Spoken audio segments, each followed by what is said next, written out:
Aproveite todas as oportunidades para praticar a caridade. Todo aquele que ama seu próximo, como a si mesmo, pratica a verdadeira caridade e será salvo. Um homem descia de Jerusalém a Jericó, e caiu no meio de assaltantes que, após havê-lo despojado e espancado, foram-se, deixando semi-morto. Casualmente descia por esse caminho um sacerdote. Ouviu e passou adiante. Igualmente um levita, atravessando esse lugar, ouviu e prosseguiu. Um samaritano em viagem, porém, chegou junto dele, viu-o e moveu-se de compaixão. Aproximou-se, cuidou de suas chagas, derramando óleo e vinho, depois colocou-o em seu próprio animal, conduziu-o à hospedaria e dispensou-lhe cuidados. No dia seguinte, tirou 2 denários e deu-os ao hospedeiro, dizendo: cuida dele, e o que gastares a mais, em meu regresso te pagarei. Qual dos 3 foi o próximo do homem que caiu nas mãos dos assaltantes? Foi aquele que usou de misericórdia para com ele. Vai, e também tu, faze o mesmo. Frequentemente os doutores da lei provocavam Jesus, para fazê-lo cair em contradição e, então, denegri-lo perante o povo. Um dia, um deles, fingindo desconhecer a lei, perguntou-lhe: Mestre, que farei para herdar a vida eterna? Jesus, que conhecia sua verdadeira intenção, perguntou-lhe: que está escrito na lei? Como lês? Ele, então, respondeu-lhe: amarás o Senhor teu Deus de todo o teu coração, e de todo o teu entendimento, e ao teu próximo como a ti mesmo. Jesus disse: respondeste bem, faz isso e viverás. O doutor da lei, no entanto, não se deu por vencido e disse a Jesus: e quem é o meu próximo? Jesus contou-lhe, então, a parábola do bom samaritano que acabamos de ver. Os samaritanos eram os habitantes da Samaria, região onde moravam os dissidentes de Israel, e, apesar de suas crenças terem a mesma origem, tinham profundas divergências de opiniões religiosas com os judeus. Os judeus tradicionalistas, por sua vez, desprezavam os samaritanos, pois acreditavam que eles eram hereges. Mas Jesus utiliza, exatamente, a figura do samaritano, considerado herético, para demonstrar que aquilo que realmente importa são as ações. O que vale são os atos concretos, e não apenas as palavras vazias, sem obras. Na parábola, o viajante ferido simboliza o nosso próximo, ou seja, qualquer pessoa que encontremos em nosso caminho. Ninguém deve ser excluído, nem por origem, etnia, classe social ou opção religiosa. O sacerdote ou levita, por outro lado, de quem se esperava muito mais, por terem conhecimento e se julgarem compromissados com a lei mosaica, deixaram de auxiliar o desvalido, abandonando a sua própria sorte. O sacerdote e o levita representam as pessoas que conhecem bem os princípios religiosos, admiram esses princípios em teoria, mas ainda se apresentam orgulhosos e egoístas, sem amor no coração. A religião, para eles, não passa ainda de prática exterior, e não é vivenciada no dia a dia. O samaritano, ao contrário, teve uma postura completamente diferente. Encontrou alguém que ele não conhecia, um homem sem nome, e reconheceu nele um semelhante necessitado. Comovido, sentiu compaixão e o socorreu. Fez tudo o que estava ao seu alcance, tanto do ponto de vista material quanto moral. O ensinamento fundamental desta parábola é a prática incondicional da caridade. Jesus não faz, portanto, da caridade uma das condições da salvação, mas a condição única. É preciso agir como o samaritano e enxergar em todos os semelhantes um irmão, que sente, sofre e ama como nós, evitando assim os preconceitos e as discriminações. A prática da caridade está ao alcance de todos. Observemos, no nosso dia a dia, quantas oportunidades e bênçãos, quantos recursos importantes são colocados ao nosso alcance, para que, agindo dentro dos princípios da moral cristã, possamos conviver fraternalmente com todos nossos semelhantes, como nos ensina o Evangelho do Mestre. Os fariseus e saduceus conheciam plenamente os mandamentos, porém ansiavam por enredar Jesus em alguma resposta que o comprometesse perante o sinédrio e o povo judeu. Por isso, quando lhe perguntaram: Mestre, qual é o maior mandamento da lei? Ele respondeu: Amarás ao Senhor teu Deus de todo o teu coração, de toda a tua alma e de todo o teu espírito. Esse é o maior e o primeiro mandamento. O segundo é semelhante a esse: amarás o teu próximo como a ti mesmo. Desses dois mandamentos dependem toda a lei e os profetas. Jesus assim afirma que o amor a Deus e ao próximo estão interligados. É impossível amarmos a Deus, seguirmos as suas leis, se não amarmos ao próximo. Se o Mestre tivesse afirmado que o maior mandamento fosse unicamente amar a Deus, isso reforçaria a ideia de uma religiosidade baseada em ritos, oferendas e formalismos. A religião de verbalismos e obras. Fato, aliás, que era dominante na época e que existe ainda hoje. Jesus nos estimula à prática do amor de maneira clara e contundente quando nos orienta a amar o próximo como a nós mesmos. Mas, reflitamos em que consiste efetivamente o amar ao próximo como a si mesmo. Mais uma vez, a resposta nos é dada por Jesus: fazer ao outro o que gostaríamos que nos fizessem. Isso é muito simples de entender. Essa é uma regra infalível. Em todos os tempos, inúmeras foram as religiões e filosofias que surgiram no mundo.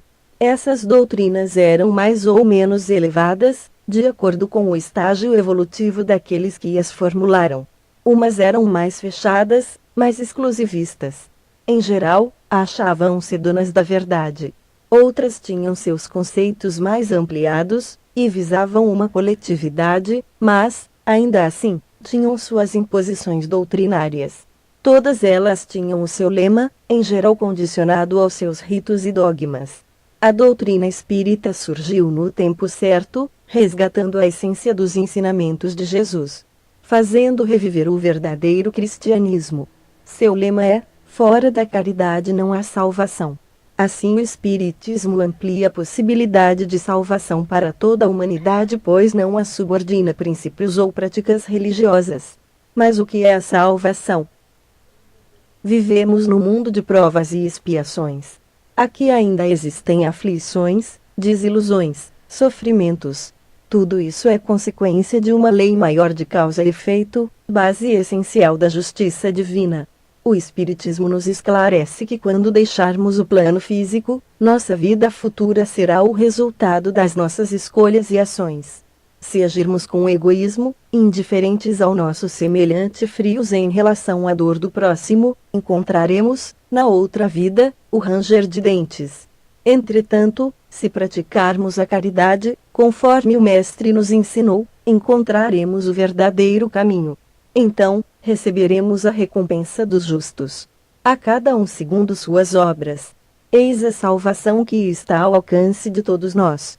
Todos os que praticam a caridade são discípulos de Jesus, qualquer que seja o culto a que pertençam. Questão para vocês. Comente o lema: fora da caridade não há salvação. 2 homens subiram ao templo para orar. Um era fariseu e outro publicano. O fariseu, de pé, orava interiormente deste modo: ó Deus, eu te dou graças porque não sou como o resto dos homens, ladrões, injustos, adúlteros, nem como esse publicano. Jejuo 2 vezes por semana. Pago o dízimo de todos os meus rendimentos. O publicano, mantendo-se à distância, não ousava sequer levantar os olhos para o céu, mas batia no peito dizendo: meu Deus, tem piedade de mim, pecador. Eu vos digo que este último desceu para casa justificado. O outro não. Pois todo que se exalta será humilhado, e quem se humilha será exaltado. Jesus contou esta parábola para alguns que, convencidos de serem justos, desprezavam os outros. O mestre chama a atenção para a postura dos 2 personagens. O fariseu, à frente, em pé, julgando-se perfeito e cheio de méritos, enquanto, por preconceito, desdenha do publicano. A atitude do publicano é em tudo oposta. De cabeça baixa, humildemente reconhece suas imperfeições e pede perdão a Deus.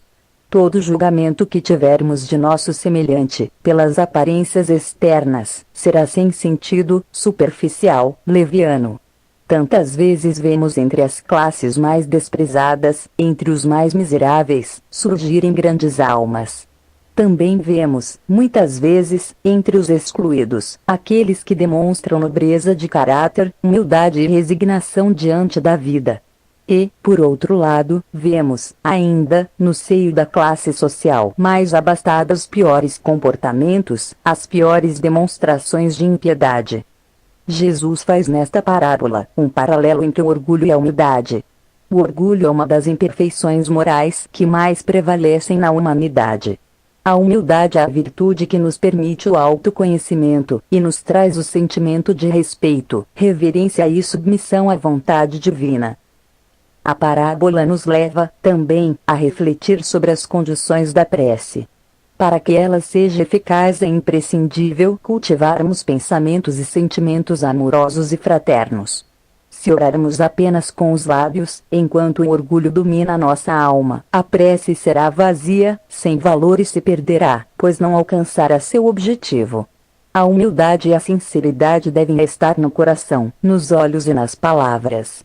Assim a prece terá real valor e cumprirá a sua finalidade. Quando alguém te convidar para uma festa de casamento, não te ponhas no primeiro lugar. Para que não aconteça que alguém mais digno do que tu tenha sido convidado por ele. E quem te convidou e a ele, venha te dizer, cede-lhe o lugar. Deverás, então, todo envergonhado, ocupar o último lugar. Pelo contrário, quando fores convidado, ocupa o último lugar. De modo que, ao chegar quem te convidou, te diga: amigo, vem mais para cima. E isso será para ti uma honra na presença de todos os convivas. Pois todo aquele que se exalta será humilhado, e quem se humilha será exaltado. Jesus não perdia nenhuma oportunidade de ensinar os valores morais. E, nesta ocasião, observando o comportamento dos convidados no banquete na casa de um dos chefes dos fariseus, notou como eles corriam para pegar os primeiros assentos à mesa. Cada um querendo colocar-se em maior evidência do que o outro. Esse desejo incontrolável de estar em evidência, de se assentar nos primeiros lugares é, ainda, plenamente atual. Existe, de fato, em nosso mundo, um insistente incentivo para sermos os primeiros, para sermos os melhores, para sempre competirmos com nosso semelhante por posições de destaque. E muitos dos que correm para pegar esses primeiros assentos, na verdade, nem sequer possuem um mérito para ocupar tal posição. Todo aquele que, ansiosamente, buscar esses primeiros lugares, sem merecimento para tal, acabará sendo convidado a ceder o lugar. O ensinamento de Jesus é valioso.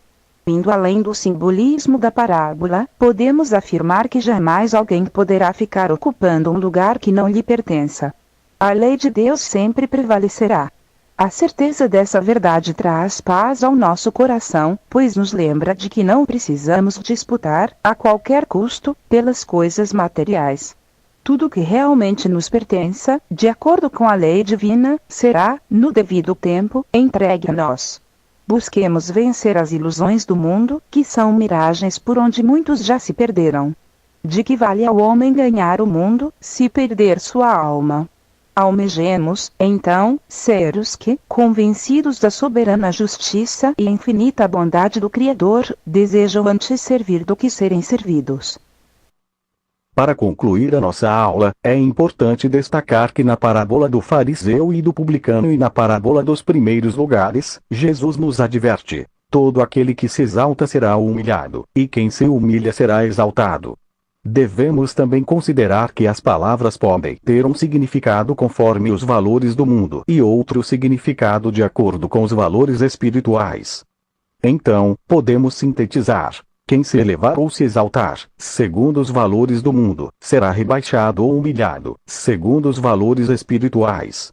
E quem se rebaixar ou se humilhar, segundo os valores do mundo, será elevado ou exaltado, segundo os valores espirituais.